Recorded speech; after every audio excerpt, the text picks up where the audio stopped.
Hello friends, lit lang by Dilshad में आपका एक बार पुनः स्वागत है। आज जिस टॉपिक को हम लोग रिकवर कर रहे हैं ये बीए पार्ट वन के सेमेस्टर फर्स्ट की 6 यूनिट है। आप देख रहे हैं बीए पार्ट वन के जो है फर्स्ट सेमेस्टर की 6 यूनिट है और इस टॉपिक का नाम है of studies by Francis bacon.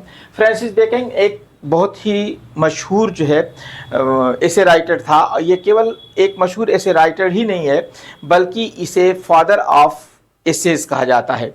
तो इसमें सबसे पहले इसकी जो ये है, आज हम लोग इसी के बारे में पढ़ते हैं। सबसे पहला इसका ये इसके बारे में थोड़ा सा हम जान लेते हैं, इसका इंट्रोडक्शन जान लेते हैं कि फ्रांसिस बेकन कौन था और इसका क्या मैटर था। तो यहाँ पे इंट्रोडक्शन में हम लोग देखते हैं कि he was an English philosopher.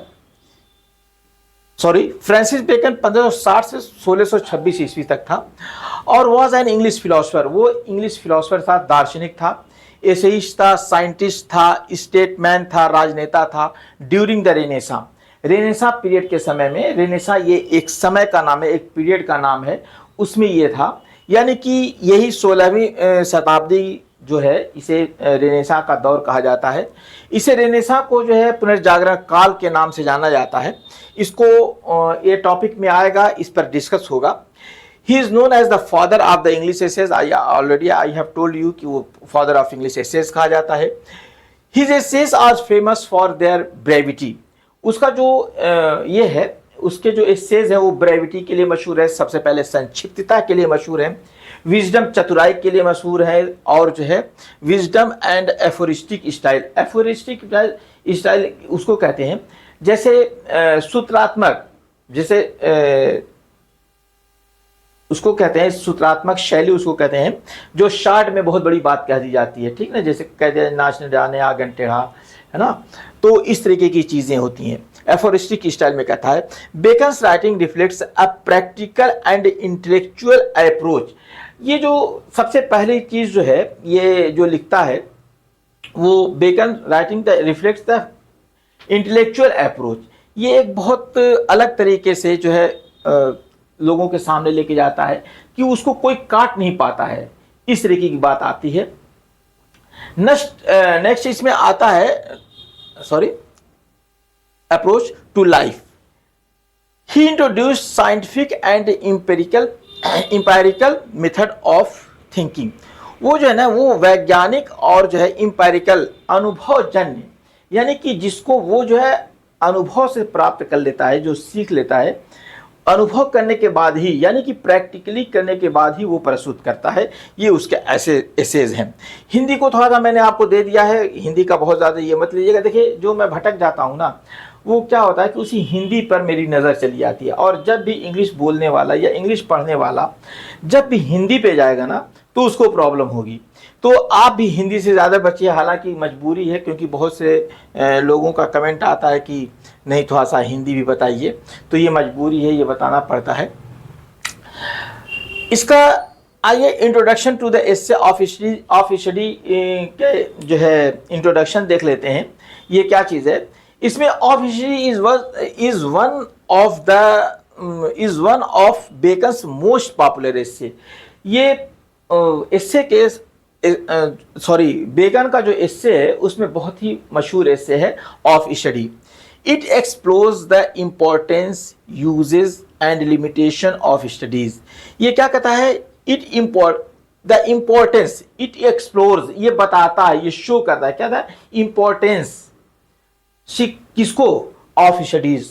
यहाँ पे इंपॉर्टेंस ये कहा जाएगा ऑफ स्टडीज, अध्ययन के महत्व को बताता है। यूजेस ऑफ स्टडीज, अध्ययन के जो है प्रयोग के बारे में बताता है।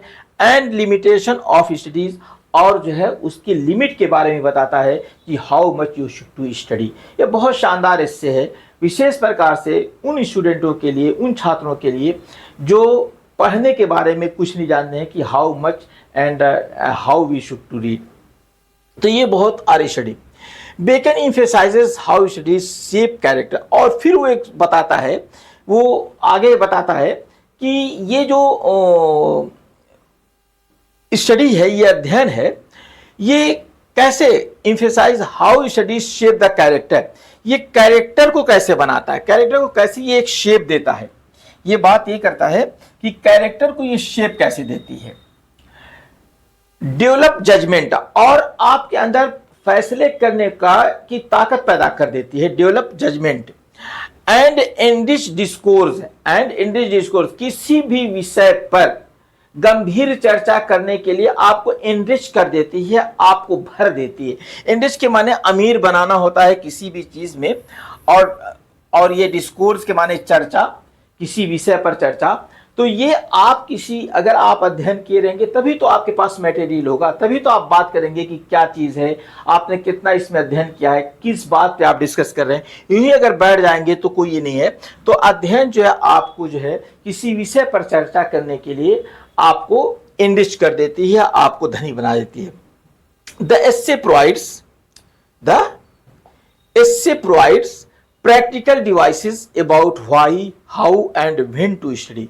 एक प्रैक्टिकल एडवाइस वो देता है, डिवाइस नहीं, ये एडवाइस है।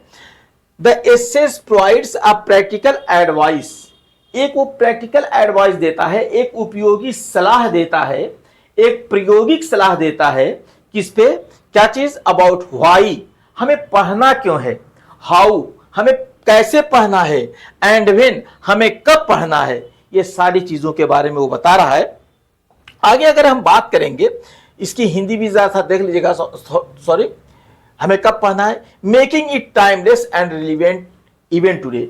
और आज भी ये एक जो है मतलब उपयोगी है, यानी कि जो उसने तरीका दिया ये इसे टाइमलेस बना दिया है, यानी कि टाइम इसे बाउंड नहीं किया कि कुछ समय के लिए, बल्कि आज भी ये उपयोगी है, ये कहना ये चाहता है। आइए जैसा थीम ऑफ स्टडीज के बारे में बात कर लेते हैं कि ये इसमें थीम जो दिखाई जा रही है कि ये थीम क्या है ऑफ स्टडीज की, ये किस बुनियाद पर लिखी गई है। ये एक बहुत इंपॉर्टेंट चीज होती है जो चाहे आप पहने, चाहे समझें, चाहे ना समझें, लेकिन मैं बता रहा हूं कि आपको ये सारी बातें समझ आ जाएगी कि ये किस तरीके की चीज होती है। Unity of studies serve for delight, ये जो है यूनिटी ऑफ स्टडीज जो है ये कहता है serve for delight, ornament and the ability. Ornament conversation, यानी कि ऑर्नामेंट आपकी बातचीत को ये सजा देती है। ऑर्नामेंट के माने होता है आभूषण या जेवर। तो ये जो है यूटिलिटी ऑफ स्टडीज में ये आता है कि ये मन को आनंद से भर देती। Studies serve for delight, delight है, और ऑर्नामेंट है, एंड द एबिलिटी है, and ability, judgment and business. देखिए अब एबिलिटी होगी तो इसमें यहां पे मैंने दो चीजें केवल लिख दिया है, जजमेंट एंड बिजनेस, ये दो चीजें होती हैं। तो ऑर्नामेंट तो हो गया, कन्वर्सेशन में को सजा देता है, आपकी बातचीत को सुंदर बना देता है। दूसरा ये होता है एबिलिटी। एबिलिटी क्या पैदा करता है भाई, आप अध्ययन के बाद कौन सी एबिलिटी, मैंने यहाँ पे केवल दो चीजें लिखी हैं, जजमेंट एंड बिजनेस। आपको कार्य करने की क्षमता बता देता है, और आपको किसी भी मुद्दे पर त्वरित फैसला लेने का भी पावर देते हैं अगर आपने अध्ययन सही से किया है तो। फिर उसके बाद बैलेंस इन स्टडीइंग। एक बात वो ये भी कहता है कि हमेशा आदमी को बैलेंस होना चाहिए, स्टडी में उसे बैलेंस होना चाहिए, ये नहीं कि बहुत ज्यादा है। कहता है one must not over study, कहता है कि one must not over study, किसी को बहुत अधिक नहीं अध्ययन करना चाहिए, और रिजेक्ट स्टडी ऑल टुगेदर, और ना ही अध्ययन को रिजेक्ट ही कर देना चाहिए। मतलब बहुत ज्यादा भी नहीं पढ़ना चाहिए और बहुत मतलब रिजेक्ट भी नहीं कर देना चाहिए। तीसरी बात इसमें बता रहा है practical use, knowledge should be applied wisely in life. Knowledge को जो कहता है ना, knowledge should be applied wisely in life. अगर आपके पास नॉलेज हो जाता है, आप अध्ययन करते हैं, तो इसको बहुत जो है सावधानी पूर्वक प्रयोग किया जाना चाहिए। वाइजली के माने मैं यहां पे सावधानी पूर्वक बता रहा हूं, क्योंकि बहुत से लोगों के पास नॉलेज हो जाता है, ज्ञान हो जाता है, तो उसका गलत यूज करने लगते हैं। तो इसे कह रहा है कि वाइजली यूज करना चाहिए।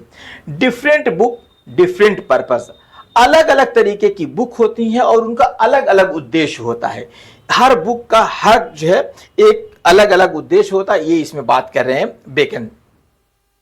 सम books are to be tested, कुछ किताबें जो होती हैं ना टू बी टेस्टेड, पढ़ने के लिए होती है। इसमें जो बात कर रहा है some books are to be tested, कुछ किताबें जो है को बस थोड़ा सा टेस्ट कर लिया जाता है, and to be tested, some books swallowed, और कुछ किताबें जो होती हैं ना उसे पूरा निगल जाना चाहिए, यानी कि पूरी किताब को समझ करके पढ़ लेना चाहिए। निगलना के माने समझ करके उसको अपने माइंड में फीड कर लेना है।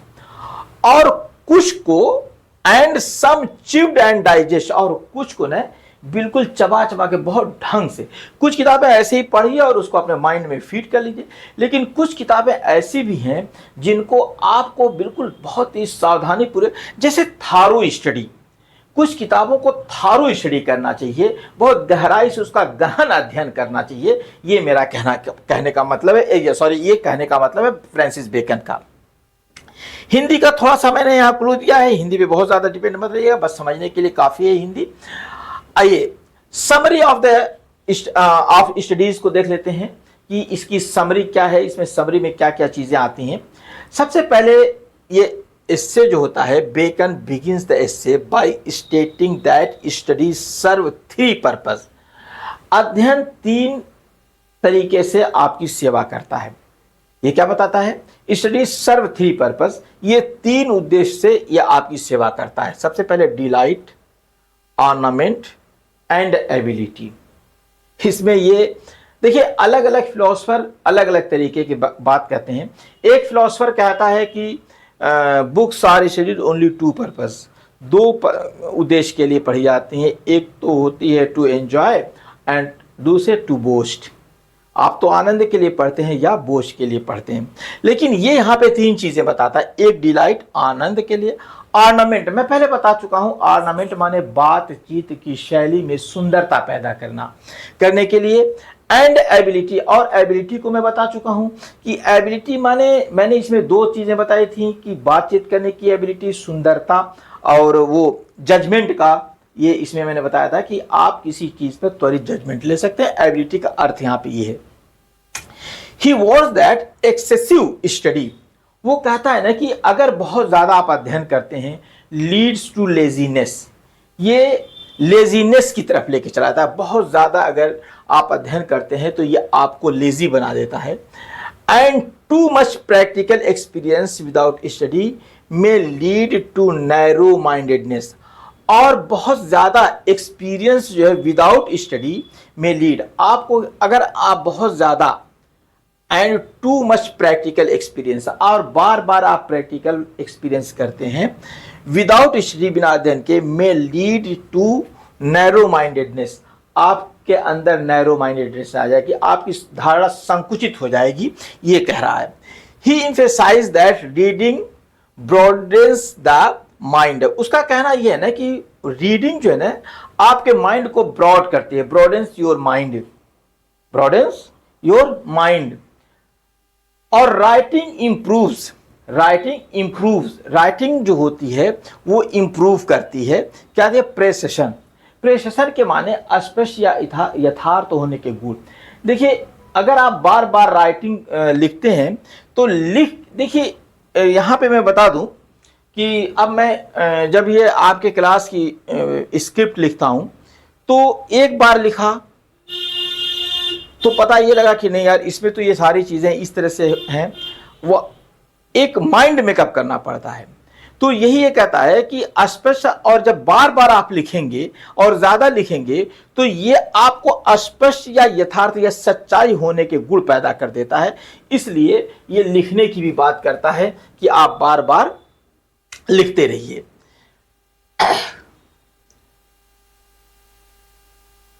Reading broadens the mind, writing improves the precision and conversation develops judgment, और जब आप बात करते हैं किसी से, एंड जब आप बात करते हैं तो ये कन्वर्सेशन जो है, बातचीत है, तो आपके जजमेंट के फैसले को ये बढ़ा देता है। तो ये इसमें तीन चीजें बता दे रहा है कि emphasize that reading broadens the mind, writing improves precision and conversation develops judgment। ये इसकी एक मैटर इसमें बता रहा है। आगे देखिए क्या कर रहा है। He categorises books based on their importance, वो बेस्ड ऑन इंपॉर्टेंस पर बुक्स को कैटेगराइज करता है। ये इसका एक बहुत शानदार टूल इसने इसमें बताया है। अगर हम इसको अध्ययन करते हैं तो इसमें बताता है कि कौन कौन सी कैटेगराइज कर रहा है। सबसे पहले वो कह रहा है कि he categorise books based on the importance, उनके महत्व पर उनको कैटेगराइज करता है, and how they should be read, और फिर उसको कैटेगराइज कर देता है। फिर उसके बाद वो बताता है कि इसे पढ़ा कैसे जाए। He believes that every defect of the mind can be cured by proper study। कहता है कि he believes that every defect of mind can be cured by proper study। अगर किसी का दिमाग, किसी का माइंड बहुत अनसिस्टमेटिक है और वो कोई भी डिसीजन लेने में बहुत देर करता है, तो उसे अध्ययन करना चाहिए। और किस तरीके का अध्ययन करना चाहिए वो इसमें बेकन बताता है। जैसे मैं बता दूं, एक घटना मैं बता दूं अपनी छोटी सी। एक बार मैं